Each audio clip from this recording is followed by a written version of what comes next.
আসসালামু আলাইকুম আলহামদুলিল্লাহ রবিল আলমিন ওসালাত ওয়াসালামু আলাল মুরসালিন। বন্ধুগণ, আমি আপনাদেরকে ধর্ম ব্যবসার ভয়াবহতা সম্পর্কে শোনাচ্ছি। বন্ধুগণ, আজ আমরা এমন এক বাস্তবতার সামনে দাঁড়িয়ে আছি যেখানে ধর্ম, যা আমাদের আত্মার পরিশুদ্ধির জন্য, যা আমাদের জীবনকে সঠিক পথে পরিচালিত করার জন্য, সেটিকে এক শ্রেণীর মানুষ ব্যবসার মাধ্যম হিসেবে ব্যবহার করছে। ধর্মকে ব্যবহার করে তারা নিজেদের স্বার্থ চরিতার্থ করছে। অথচ ধর্ম কখনোই বাণিজ্যের পণ্য হতে পারে না। মহান আল্লাহ বলেন, তারা স্বল্প মূল্যে আল্লাহর আয়াত বিক্রি করে এবং মানুষকে তার পথ থেকে বিরত রাখে। তাদের কাজ আসলেই খুব নিকৃষ্ট। সূরা তাওবা 9 নম্বর আয়াত। বন্ধুগণ, ওয়াজ, মিলাদ, দোয়া এসব আমল আমাদের ইমানের অংশ। এগুলো মানুষকে আল্লাহর পথে ফেরানোর জন্য, পরকালীন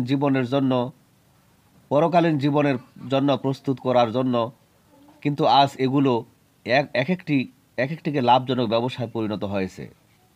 বিশাল মঞ্চ বানিয়ে চোখ ধাঁধানো আলোকসজ্জা আর শব্দ সিস্টেম বসিয়ে লাখ লাখ টাকার চুক্তিতে বক্তার আওয়াজ করেন। অথচ নবী সাল্লাল্লাহু আলাইহি সাল্লাম কি কখনো এমন করেছেন? সাহাবারা কি ধর্ম প্রচারের জন্য অর্থ নিয়েছেন? বরং তারা নিজেরা কষ্ট স্বীকার করে আল্লাহর বাণী মানুষের কাছে পৌঁছে দিতেন। মহান আল্লাহ কুরআনে বলেন, তোমরা তোমরা তোমাদের শপথকে পারস্পরিক প্রতারণার হাতিয়ার হিসেবে ব্যবহার করো না, যাতে কোনো সম্প্রদায় অন্য সম্প্রদায়ের চেয়ে শক্তিশালী মনে না করে এবং তোমাদের পদস্খলন ঘটে। সূরা আন-নাহাল ৯৪ নম্বর আয়াত।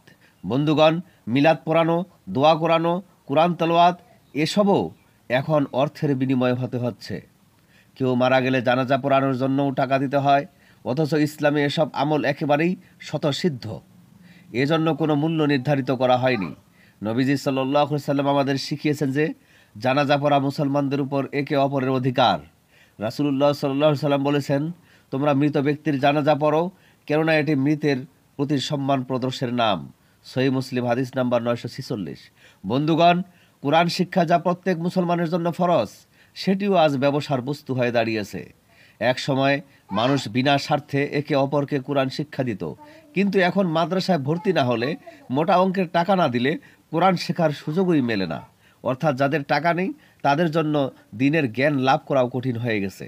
অথচ আল্লাহ তাআলা কোরআনকে সহজ করেছেন যাতে সবাই বুঝতে পারে, শিখতে পারে। আল্লাহ সুবহানাহু ওয়া তাআলা বলেছেন, আর নিশ্চয়ই আমি কোরআনকে বোঝা সহজ করে দিয়েছি। অতএব কেউ কি আছে যারা অনুধাবন করবে? সূরা কামার 17 নম্বর আয়াত। বন্ধুগণ, শুধু ওয়াজ মাহফিল বা কোরআন শিক্ষা নয়, ইসলামিক চেতনার নামে নানা ধরনের ব্যবসাও চলছে। হজ পালন করেও ব্যবসা করা হয়।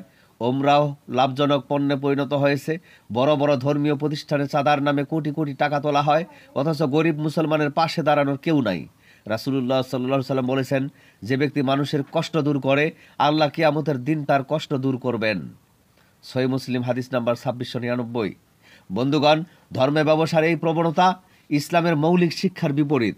আল্লাহ রসুল সাল্লাল্লাহু আলাইহি সাল্লাম কখনোই ধর্ম প্রচারের জন্য অর্থ নেননি। সাহাবীরা নিজেদের সম্পদ বিলিয়ে দিয়েছেন মানুষের কল্যাণে। অথচ আজ যারা নিজেদের ধর্মীয় নেতা বলে দাবি করে, তাদের অনেকের জীবন বিলাসবহুল সোনার মরকে মোড়া। সাধারণ মুসলমান যেখানে দিন মজুরির টাকায় চলতে কষ্ট পায়, সেখানে এই ধর্ম ব্যবসায়ীরা কোটি কোটি টাকা লুটে নেয়। মহান আল্লাহ বলেন, যারা মানুষকে অন্যায়ভাবে তাদের সম্পদ ভোগ করতে বাধ্য করে, তাদের জন্য রয়েছে মর্মন্তুদ শাস্তি।